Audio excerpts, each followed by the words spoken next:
The showdown is not meant to cause offense or harm. The viewer acknowledges any reliance on the accuracy or completeness of said content should be done at their own discretion. The host apologizes in advance for any affront as a result of personal attacks.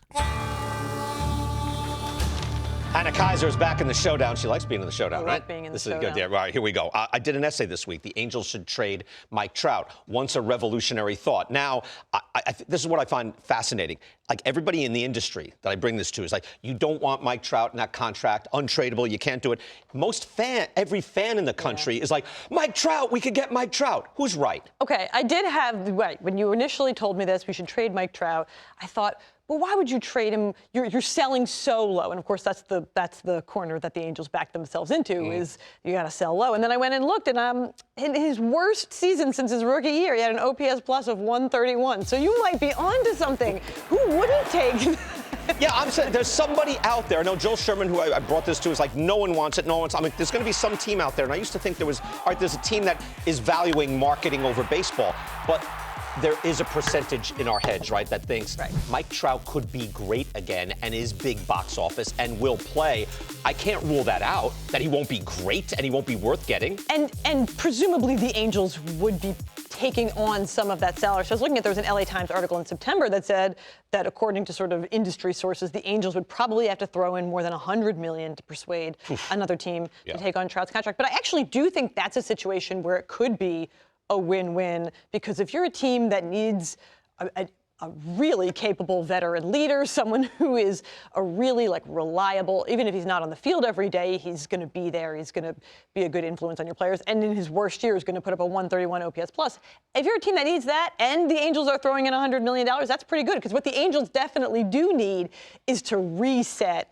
Get some exciting prospects, some exciting young players. So maybe there is, it just feels like it would need to be a very specific matchup. Like the Angels need really good, potentially even close to the major league level talent. Right.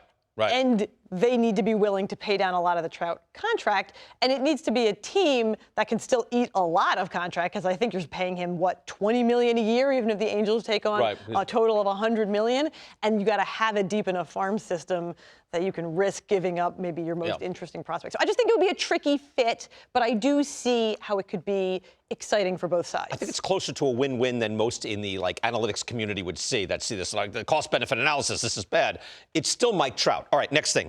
Owners' meetings start tomorrow. The commissioner had said that the playoffs are only, the new version of the playoffs are only 2 years old. It's early, but that it could be reevaluated. I am thinking, I want to see the big seeds, whoever the top seeds are, if it's 1 and 2, if it's just 1, whoever it is, I'd like to see them get a little protection in the playoffs. How do we do that? See, I don't think they need the protection. I would love, look, you and I think, tell me if I'm right about this.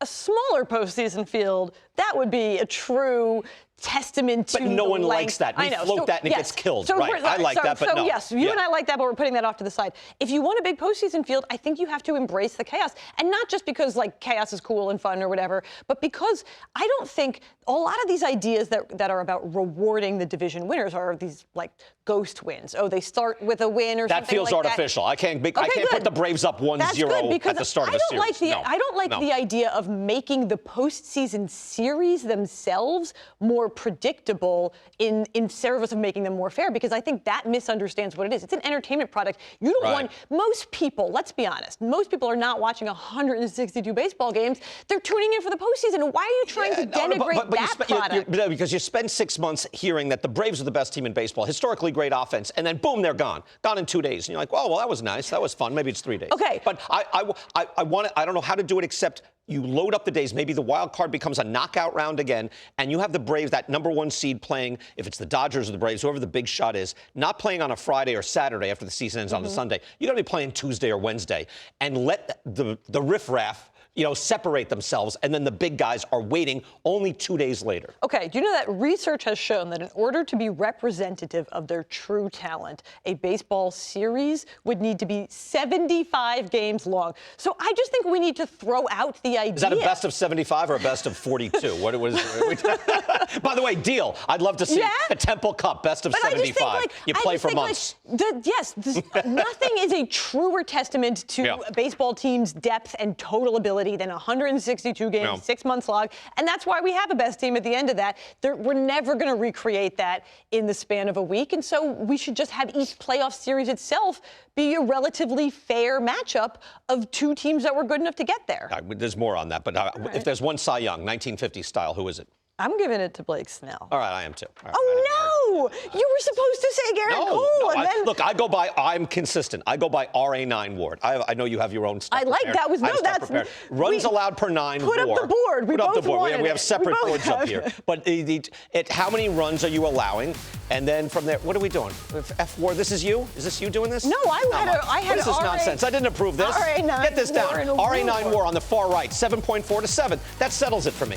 Now, if Cole was higher and had 236 innings, okay, it would be Cole. But it's not. It's not. See, all right, well, this was one where we completely agree, and I'm not even going to take the other side just for the sake of argument, because I really do think there's a lot of conversation. We already have so much conversation in this industry about true talent, predicting future talent, Right. and that is the free agent conversation. Unfortunately, we're getting to have that same one with Blake Snell this year. What do you think he's going to do next year? That's a separate completely thing. Yes, Right, exactly. What he just did was great. What he just did was great. That's enough.